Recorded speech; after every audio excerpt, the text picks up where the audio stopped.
Hey guys, it's Lindsay and I want to teach you how to quickly and easily dye wine corks with Rit Dye.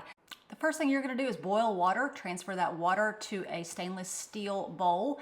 Then you're going to add the Rit Dye and stir it up, and there's really no right or wrong measurement as far as how much to use. It just depends on how heavily concentrated or dyed you want your product. Next, grab your wine corks and lay them in the dye bath.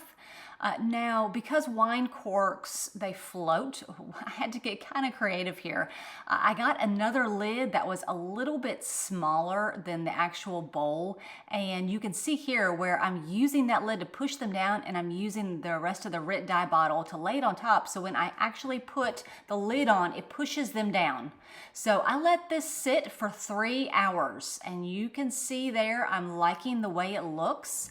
Now, once they are dyed to the consistency that you want them, you're going to run them through cold water.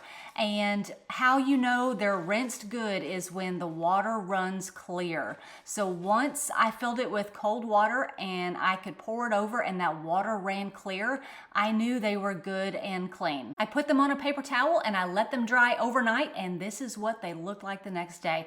I love that pretty blue hue that the Rit Dye dyed them. Look, that's the original, and that's what they looked like dyed with Rit Dye. That's it, guys. I hope I've given you an easy tutorial on how to dye your own wine corks. Thanks for watching.